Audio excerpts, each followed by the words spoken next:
მოგესალმებით, მე შტეფან გრობე ვარ.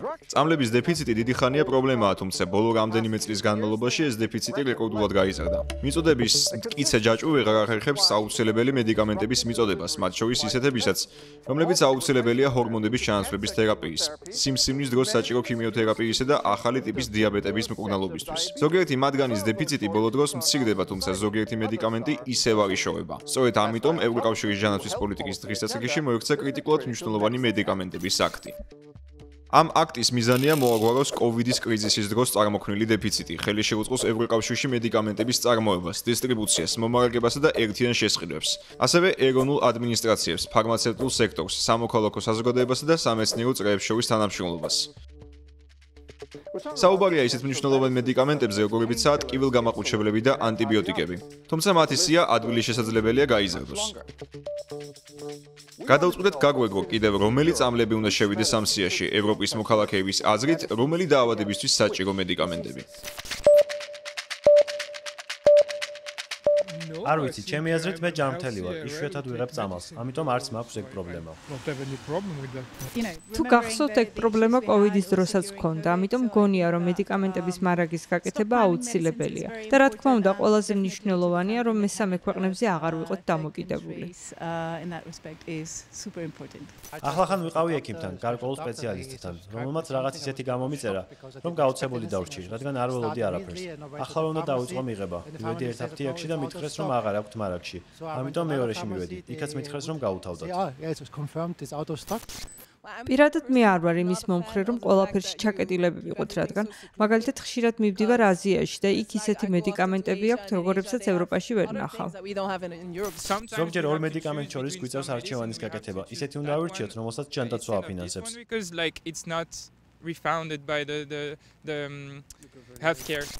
მოდი მოусმინოთ ჯერარდო ფორტუნას, რომელიც ყურადღებით ადევნებდა თვალს კრიტიკულად მნიშვნელოვანი მედიკამენტების აქტის სიუგლივ მიმდინარე პროცესებს ევრონუსისთვის. ჯერარდო, მიხარია რომ შეგხვდი. მოდი მოგვიყევი, საიდან წამოვიდა ეს საკანონმდებლო ინიციატივა და ვისი იდეა იყო ის? რა თქმა უნდა, ევროკავშირში ყოველთვის იყო მედიკამენტების დეფიციტი, მაგრამ ერთმა განსაკუთრებულმა შემთხვევამ დაუდო სათავე ამ დისკუსიის დაწყებას ევროკომისიასა და წევრ სახელმწიფოებს შორის. ეს იყო 2022 წელს ანტიბიოტიკის ამოქსიცილინის დეფიციტი. ამის მერე გაჩნდა რამდენიმე ინიციატივა კრიტიკულად მნიშვნელოვანი მედიკამენტების ნუსხის შექმნის შესახებ ევროკავშირის დონეზე. ეს ინიციატივა ევროპის მედიკამენტების სააგენტომ გადაამუშავა კანონპროექტად ევროკომისიის დახმარებით, რასაკვირველია, და საბოლოოდ გაიარა კრიტიკულად მნიშვნელოვანი მედიკამენტების ალიანსის ხელში. ეს გახლავთ ინდუსტრიასა და წევრ სახელმწიფოებს შორის თანამშრომლობის პლატფორმა. მიუხედავად იმისა, რომ ურსულა ფონ დერ ლაიენმა თავიდან ეს ინიციატივა შეაფასა როგორც სასწრაფოდ გასაკეთებელი, ის მაინც არ მოხვდა მარტის ბოლოსთვის შედგენილ აუცილებლად მოსაგვარებელ საკითხთა სიაში. რას უნდა ველოდოთ?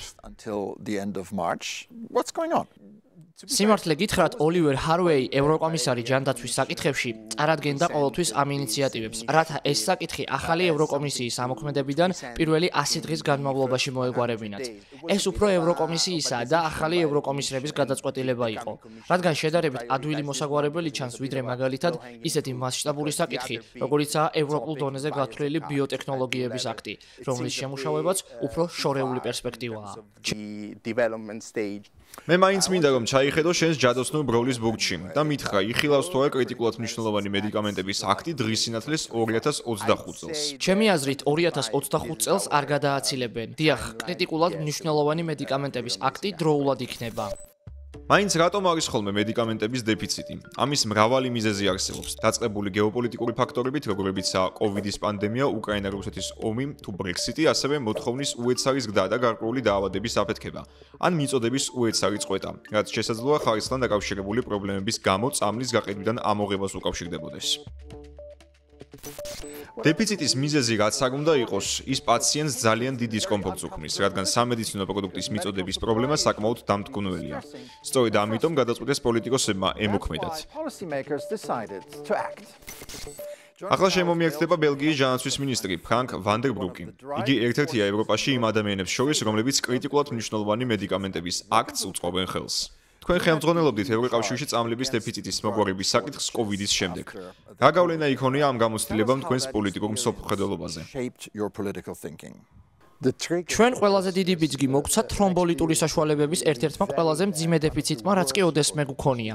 იყო პერიოდი, როცა ძალიან გვეშინოდა, რომ პაციენტები დაგვეხოცებოდა ამ მედიკამენტების დეფიციტის გამო. და აღმოვაჩინეთ, რომ სხვა ქვეყნებშიც იგივე ხდებოდა. წარმოება შეწყდა და ვერც ერთი მთავრობა ვერაფერს აკეთებდა. ამიტომ 2023 წლის მაისში მოუწოდეთ, რომ ევროკავშირის დონეზე დაწყებულიყო ინიციატივა და ევროკავშირის 23 წევრი ქვეყანა შემოგვიერთდა. რაც აჩვენებს, რომ ეს სტრუქტურული პრობლემა ყველგან იდგა.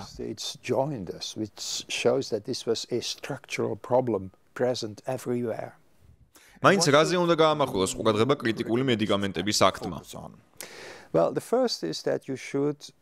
პირველ რიგში კარგად უნდა გაარკვიო, რა სუსტი მხარეები გაქვს, რომელი მედიკამენტების დეფიციტია მოსალოდნელი და რატომ. ეს ნიშნავს, რომ უნდა გაარკვიო კრიტიკულად მნიშვნელოვანი მედიკამენტების მიწოდების მხრივ, სად იქნება პრობლემა და უკეთ გაიგო, როგორ მუშაობს მიწოდების ჯაჭვი და რა გამოწვევების წინაშე დგას. ეს პირველ რიგში რაც უნდა გაკეთდეს. შემდეგ ცხადია გამოსავალი უნდა მოძებნო ევროპაში წარმოების ხელშეწყობის კუთხით, რაც იმას ნიშნავს, რომ უნდა დაფიქრდე, თუ რატომ ექმნება პრობლემა ზოგიერთ საბაზისო მედიკამენტის მიწოდების ჯაჭვს და როგორ შეიძლება მისი საკუთარ წარმოებაში ჩაშვება. და ბოლოს უნდა დავეხმაროთ ერთმანეთს, ნაცვლად იმისა, რომ სხვა წევრ სახელმწიფოს ცხოვრება გაურთულოთ. ეს კი ნიშნავს, რომ სიფრთხილე უნდა გამოიჩინო მედიკამენტების ეროვნული მარაგის შექმნის დროს. როდესაც ერთი სახელმწიფო ცდილობს საკუთარი თავის დაცვას ეროვნული მარაგის შექმნის გზით, ამან შესაძლოა მეორე სახელმწიფოს შეუქმნას პრობლემა. ამიტომ ძალიან მნიშვნელოვანია თანამშრომლობა ეროვნული მარაგის შექმნისა და ეროვნულ დონეზე დამცავი ზომების გატარების კუთხით. Coordination of how you go about national stockpiles and national protective measures is very important. რამდენად გადაწყვეტს ეს აქტი ისეთ პრობლემას, როგორიცაა მეტისმეტად ძლიერი დამოკიდებულება ისეთ ქვეყნებზე, როგორებიცაა ჩინეთი და ინდოეთი. დიახ, ჩემი აზრით ის ფაქტი, რომ ჩვენი ფარმაცევტული სექტორი 70-80% არის დამოკიდებული ისეთ ქვეყნებში ნაწარმოებულ პროდუქციაზე, როგორებიცაა ჩინეთი და ინდოეთი, მართლაც პრობლემაა. თუ გადახედავ გეოპოლიტიკურ ვითარებას, ამ მხრივ გამოსავალი დიდწილად უნდა იყოს საერთაშორისო პარტნიორების დივერსიფიცირება. თუ მაგალითად რამდენიმე პარტნიორი გეყოლება მესამე ქვეყნებს შორის, რომლებიც დახმარებას შეძლებენ, უკეთ იქნები დაცული. ასე რომ ჩვენი მიზანი მსოფლიოდან იზოლაცია არ არის. ჩვენი ქვეყნის მიზანია უსაფრთხო მოწოდების უზრუნველყოფა საინტერესო პარტნიორობის საშუალებით, რათა მეტისმეტად არ ვიყოთ დამოკიდებული ჩინეთისა და ინდოეთის მსგავს ქვეყნებზე. ამჟამად ისევ დგას კითხვა, მაინც რამდენად შეძლებს ევროკავშირი, რომ მედიკამენტების მიწოდების კუთხით სუვერენული გახდეს. კრიტიკული მნიშვნელობის მქონე მედიკამენტების აქტმა, რაც შეიძლება უკეთ უნდა გადაჭრას ეს პრობლემა მილიონობით პაციენტის სასარგებლოდ ევროპაში.